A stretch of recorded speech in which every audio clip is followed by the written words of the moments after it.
అన్నయ్య, నాకు మళ్ళీ నీతో ఇలా మాట్లాడే అవకాశం దొరుకుతుందో లేదో నాకు తెలీదు. అందుకే ఇప్పుడు నిన్ను పక్కకు తీసుకొచ్చి మాట్లాడుతున్నాను. దయచేసి నువ్వు వదిన వెనక్కొచ్చేయండి అన్నయ్య. అమూల్య, వద్దమ్మా. నేనన్నీ ఆలోచించిన తర్వాతే నిర్ణయం తీసుకొని బయటికెళ్ళాను. ఇప్పుడు తిరిగి వచ్చానంటే చాలా ఇబ్బందులు వస్తాయమ్మా. నా వల్లే కదా నువ్వు వదిన బయటికి వెళ్లారు. నేనొచ్చి అలా చెప్పడం వల్లే కదా ఇదంతా జరిగింది. నన్ను క్షమించు. కానీ నువ్వు దూరం అయిపోతే అమ్మ తట్టుకోలేదన్నయ్యా. చూసావుగా, ఒక్కరోజు నువ్వు కనిపించకపోతే అమ్మ పరిస్థితి ఎలా అయిపోయిందో. దయచేసి నువ్వు ఇంటికి రా, లేదంటే అమ్మనైనా నీతో తీసుకుని వెళ్ళు. ఈ ఇంట్లో మీరు లేకుండా అమ్మ ఉండలేదన్నయ్యా. అమ్మకేదైనా జరగరంది జరిగితే నేను తట్టుకోలేను. ఏంటమ్మా ఇది? ఎందుకు కన్నీళ్ళు పెట్టుకుంటావు? అమ్మకి ఏమీ కాదు, నేను చెప్తున్నాను కదా. ఈ ఇంట్లో అమ్మని ఎంత బాగా చూసుకుంటారో నాకు తెలుసన్నయ్యా. వదిన లేని లోటు ఎవ్వరూ తీర్చలేరు. నా వల్లే వదిన నిందలు పడి బయటకు వెళ్ళింది. ఆ పాపం నాది. నన్ను క్షమించు. అమూల్య, ఏంటమ్మా? లేమ్మా. చూడమూల్య, ఏది ఎలా జరిగిందో, ఎందువల్ల జరిగిందో, ఏ పరిస్థితులు నిన్ను అలా ప్రేరేపించాయో ఆ మాత్రం తెలుసుకోలేని అమాయకుణ్ణి కాదమ్మా. నువ్వేం బాధపడకమ్మా. నేనైనా మీ వదినైనా నిన్నెప్పుడూ తప్పు పట్టలేదు, తప్పు పట్టం కూడా. ఎందుకంటే అమూల్య నా చెల్లెలు. నా చెల్లెలు తప్పు చేయదనే విషయం నాకు బాగా తెలుసు. కానీ నేను చేసింది తప్పే కదన్నయ్యా. అసలు నేను వద్దమ్మా, నాకేం చెప్పకు. ఏ కారణం లేకుండా నువ్వు అలా చేయవనే విషయం నాకు తెలుసు. కారణం చెప్పగలిగేదే అయితే నువ్వు ఆ రోజే చెప్పేదానివి. నీ కళ్ళ ముందే నేను వదిన ఇంట్లో నుంచి బయటకు వెళ్తుంటే నువ్వు ఎంత బాధపడ్డావో ఆ రోజు నీ కళ్ళల్లో నేను చూశాను. నీ పశ్చాత్తాపాన్ని నేను ఆ రోజే గమనించాను. నేనున్న పరిస్థితుల్లో నిన్ను ఇబ్బంది పెట్టి కారణం ఏంటి అని అడగలేను. ఒకవేళ అడిగినా ఆ సమస్యకి పరిష్కారం చూపించలేను.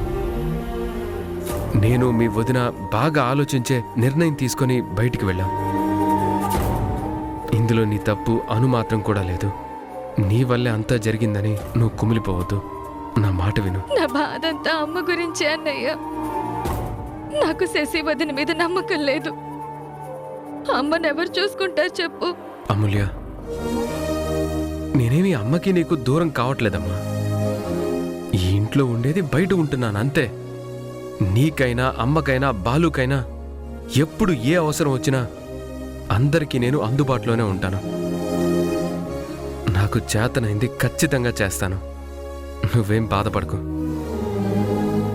చూడమ్మా, అమ్మకి నేను ఎప్పుడూ అండగానే ఉంటాను. అమ్మకి కష్టం రావాలంటే చుట్టూ కంచెలా ఉన్న నన్ను దాటుకొని రావాలి. అది గుర్తుపెట్టుకో. పదమ్మా.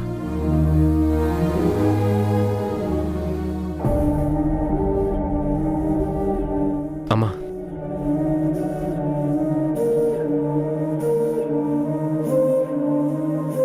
నువ్వు సంతోషంగా ఉంటేనే నేనెక్కడున్నా సంతోషంగా ఉంటాను. నువ్వు దిగులు పడితే నాకు ప్రపంచం మొత్తం శూన్యమైపోతుందమ్మా.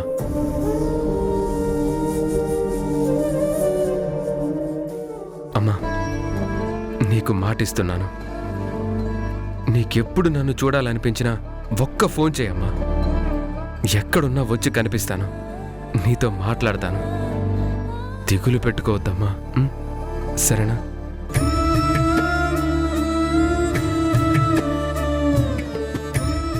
రాము, నీకు గుర్తుందా? చిన్న వయసులో ఉండగా నిన్ను మాతో పాటు ఇంటికొస్తావా అంటే అక్కడ అమ్మా నాన్న ఉంటారుగా అని అడిగావు.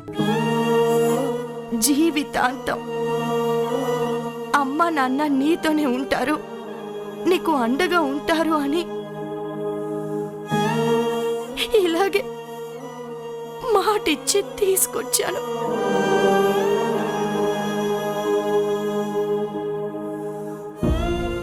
ఈరోజు నువ్వు నాకు మాట ఇచ్చి ఈ ఇంటి నుంచి వెళ్ళిపోతున్నావు. అది కాదమ్మా. పర్వాలేదురా, పిలిస్తే పలుకుతాను అన్నావుగా, అది చాలు నాకు. ఎక్కడున్నా ఈ అమ్మని మాత్రం శత్రువుల చూడకురా. అమ్మా, అంత మాట అనొద్దమ్మా. ఈ ప్రపంచంలో ఏ బిడ్డైనా అమ్మని శత్రువులా చూడడు. అలా చూస్తే తల్లి బిడ్డల బంధానికి విలువనేదే లేకుండా పోతుంది. అనవసరమైన విషయాల గురించి మనసు, ఆరోగ్యం రెండూ పాడు చేసుకోవద్దమ్మా. జాగ్రత్తమ్మా. కానీ రాము, ఒక్కసారి ఆలోచించరా. ఏదన్నా ఉంటే మనందరం కలిసి మాట్లాడుకుని సర్దుబాటు చేసుకుందాంరా. వద్దు తాతయ్య, నేనన్నీ ఆలోచించాకే ఒక నిర్ణయం తీసుకున్నాను. నేను వెళ్తాను.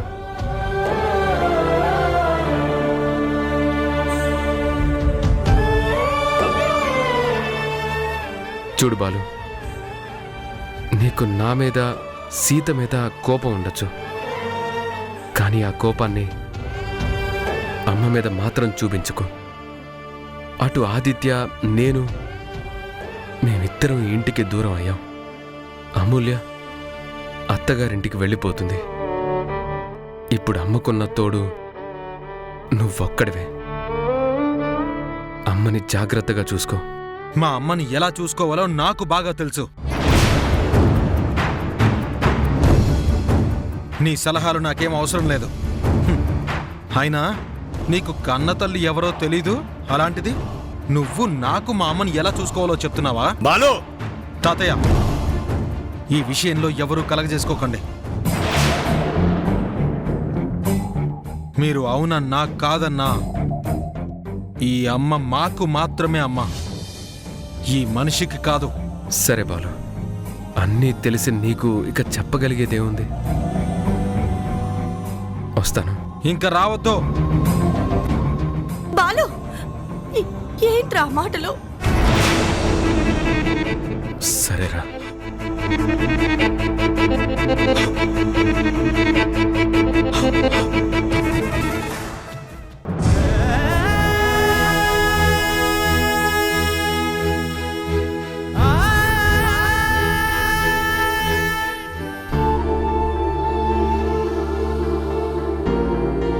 ఆదిత్య, అనే నిజంగా నీ మేలెప్పటికీ మర్చిపోలేనురా.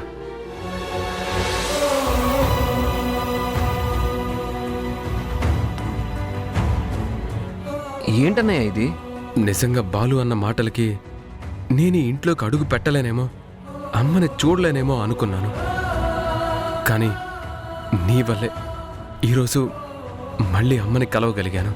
అమ్మని చూసినందుకు, అమ్మతో మాట్లాడగలిగినందుకు నాకు నిజంగా సంతోషంగా ఉందిరా.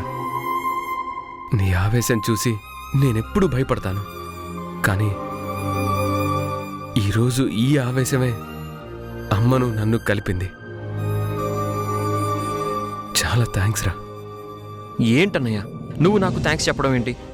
మనందరం ఒక కుటుంబం, అన్నదమ్ములో ఉన్నాయా. మన మధ్య ప్రేమాభిమానాలు తప్ప ఇలాంటి కృతజ్ఞతలు ఉండకూడదన్నయ్య. వెళ్దాం పదన్నయ్య, అక్కడ వదిన ఎదురు చూస్తూ ఉంటుంది.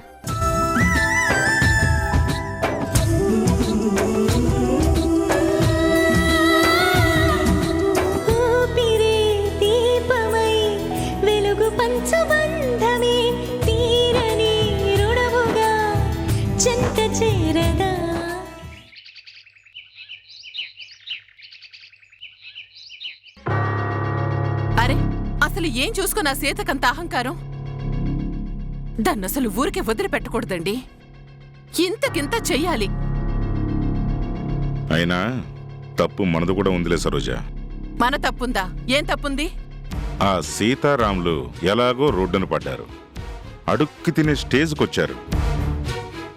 వాళ్ళని చూసి నవ్వుకోవాలి గాని నువ్వెళ్ళి వాళ్ళని కెలకటం ఎందుకు?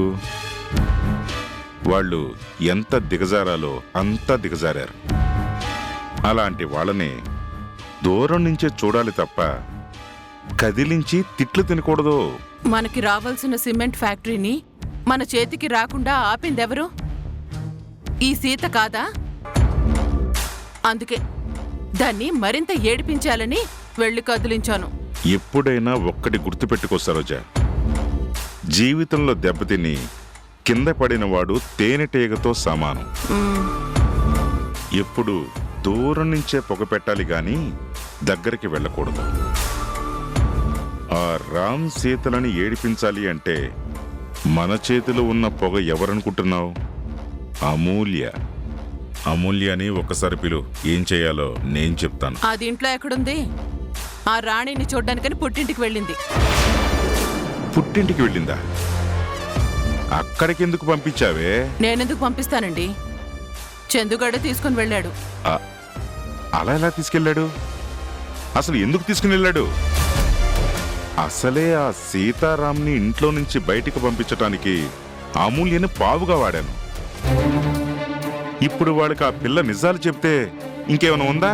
పక్కన చందు ఉన్నాడు కదండి, వాడు నోరెత్తనిస్తాడా? అయినా అసలు అక్కడికి ఎందుకు తీసుకెళ్ళాడు? వాళ్ళ అమ్మకి ఒంట్లో బాగలేదు అంటే చూడాలని చెప్పింది. అందుకని తీసుకెళ్ళిపోతాడా? అంత జాలేంటే వీడికి? చాలా పాడా. వాడు మీకంటే చాలా తెలివిగలవాడు. ఏ కారణం లేకుండా దాన్ని అక్కడికి తీసుకుని వెళ్ళడు. ఖచ్చితంగా ఏదో ప్లాన్తోనే ఆ పిల్లని తీసుకుని వెళ్ళుంటాడు. వాడి మీద నమ్మకంతోనే నేను కూడా ఆపలేదు.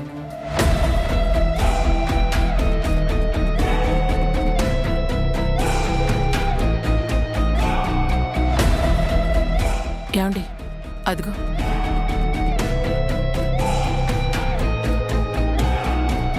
అమూల్య, నీకిప్పుడు సంతోషమేనా? మీ అమ్మని కళ్ళారా చూసుకున్నావు, మాట్లాడావు, ఓకేనా? చాలా సంతోషంగా ఉందండి. చాలా థ్యాంక్స్ అండి. భలే దానివే. నీకు నాకు మధ్య థ్యాంక్స్ ఏంటి? మీ అమ్మంటే ఎవరు? నాకు అత్తగారు. నీకోసం ఏమాత్రం చేయలేనా? సర్లే, అక్కడ బాగా ఎమోషనల్ అయిపోయావు, బాగా అలసిపోయి ఉండుంటావు. వెళ్ళి రెస్ట్ తీసుకో. లేదండి, ఇంట్లో చాలా పనులున్నాయి, అవి చేసుకోవాలి. అవన్నీ తర్వాత చేసుకోవచ్చు. ముందు నువ్వు రెస్ట్ తీసుకుందు గాని పద.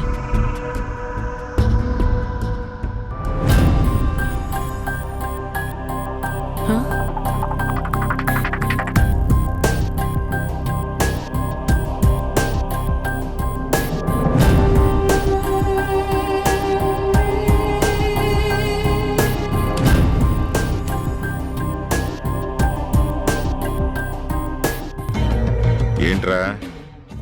ఏంటి ఉన్నట్టుండి నీ భార్య మీద అంత ప్రేమ పెరిగిందేంటి? వాళ్ళ అమ్మకి బాలేదంటే దగ్గరుండి మరీ తీసుకుని పోయి అతి జాగ్రత్తగా తీసుకుని వచ్చావు. ఏంటి విషయం? దాని మీద అంత ప్రేమ పెరిగిందా? అవునన్నా, ఎంతైనా ప్రేమించి పెళ్లి చేసుకున్న పెళ్ళాం కదా, ఆ మాత్రం లవ్ లేకపోతే ఎలా? ఒరే, నువ్వేదో ప్లాన్తోనే తీసుకుని వెళ్ళుంటావని మీ నాన్నతో చెప్తున్నానురా. కానీ నువ్వు లవ్వు గివ్వు అంటున్నావేంట్రా? నిజంగానే లవ్లో పడ్డావా? చెప్పు. అవును, నిజంగానే లవ్లో పడ్డాను.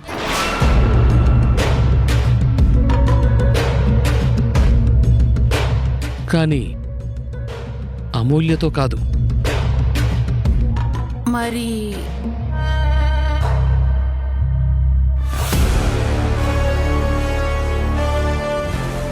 వీటితో.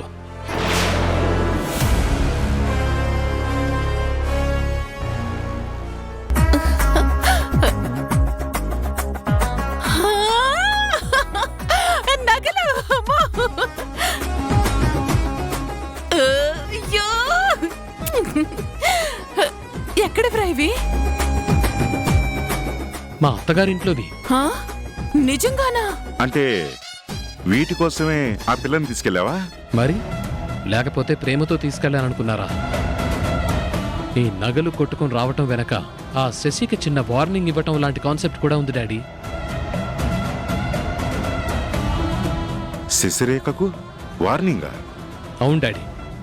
అమూల్యని ఆయుధంలో వాడుకొని ఆ రామ్ని సీతని ఇంట్లోంచి బయటకు పంపించింది. మరి దానికి ఫీజు ఇవ్వాలి కదా. డబ్బులు అడిగితే ఆ శశిరేఖ ఏముందో తెలుసా?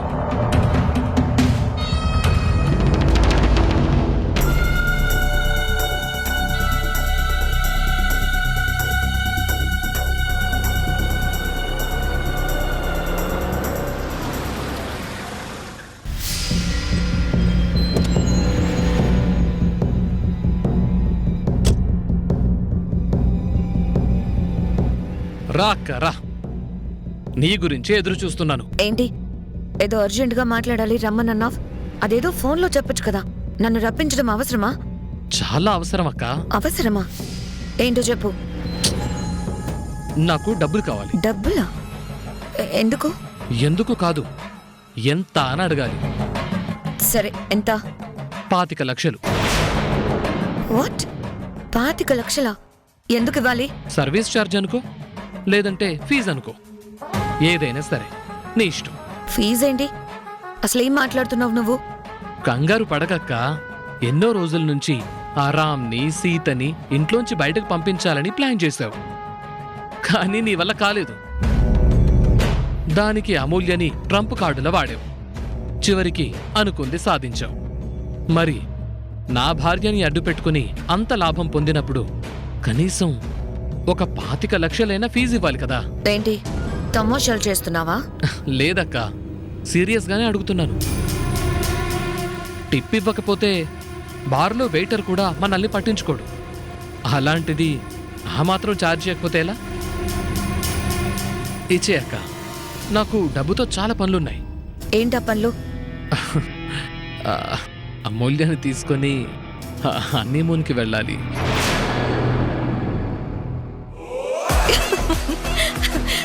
హనీమూన్ కా? హనీమూన్ కా? నీ మొహం ఎప్పుడైనా అద్దంలో చూసుకున్నావా? హనీమూన్కి వెళ్ళే ఫేస్ అనేది. అసలు నీలాంటి ఫ్రాడ్ గాడికి అమూల్యనిచ్చి పెళ్లి చేయడమే చాలా ఎక్కువ. ఇప్పటికే నీకు మీ బాబుకి చాలా డబ్బిచ్చాం. దాంతో సంతోషపడండి చాలు. చూడక్క, నాకేమి నువ్వు ఫ్రీగా ఇవ్వటం లేదు. నా వల్ల చాలా లాభం పొందేవు కాబట్టే ఇస్తున్నావు.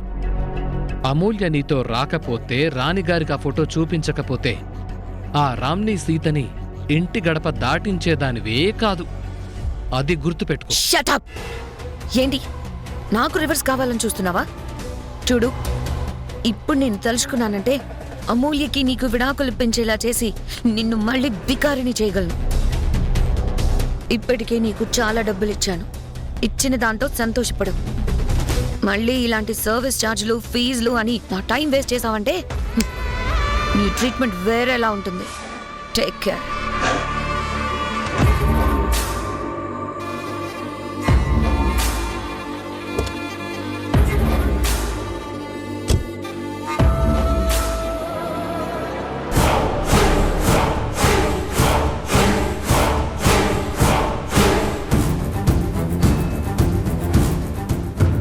శశిరేఖ అంత మాట ఉందా? అవునన్నా, అందుకే తనకు బుద్ధి చెప్పాలనే నేను అమూల్యను తీసుకువెళ్ళి ఈ 7 వారాల నగలు కొట్టుకొని వచ్చాను. నేను చెప్పాను కదండి, ఏ లాభం లేకుండా మన బంగారం ఏ పని చేయడని. వీడెవరు? నా కొడుకు, నా బంగారు కొండ. ఎంత బరువున్నాయండి నిజంగా. ఈ నగలు ఎంత బాగున్నాయో. ఇవి ఓ 25 లక్షలుంటాయా అండి? 25 లక్షలంటే దానికి 3 ఎక్కువే ఉంటుంది. బంగారం అంటే ఏమనుకుంటున్నావే?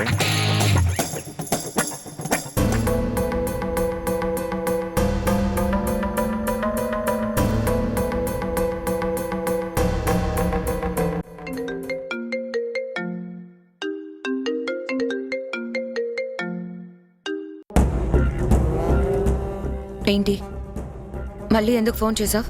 డబ్బుల కోసమేనా? నువ్వు అరిచి గీ పెట్టుకున్నా సరే నేను మాత్రం డబ్బులు ఇవ్వను. నువ్వేమి ఇవ్వద్దక్క, ఆల్రెడీ నేను నొక్కేశాను. నొక్కేసావా? ఎప్పుడు ఎక్కడ అమూల్య ఊరికే ఆ ఇంటికి తీసుకొచ్చాననుకున్నావా? దాన్ని వాళ్ళ దగ్గరే పడేసి పక్క రూంలో 7 వారాల నగలు కొట్టుకొని వచ్చేశాను.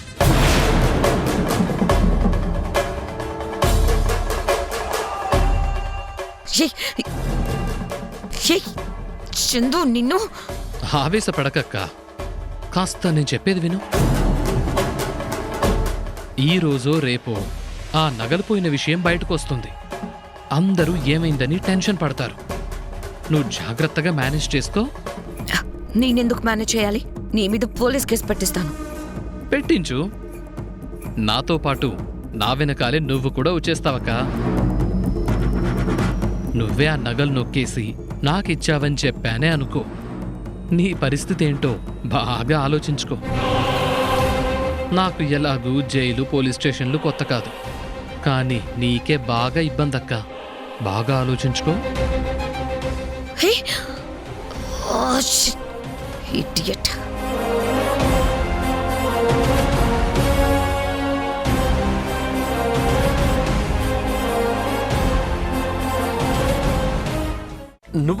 నువ్వేంటి ఇక్కడ? రిపేరింగ్ నేర్చుకుందామని. నువ్విలా నాతో కలిసి కార్ కిందకి దూరితే రిపేర్ నేర్చుకుంటున్నావు అనుకోరు. మరి మనిద్దరం కలిసి కింద ఏదో చేస్తున్నాం అనుకుంటారు. ఆదిత్య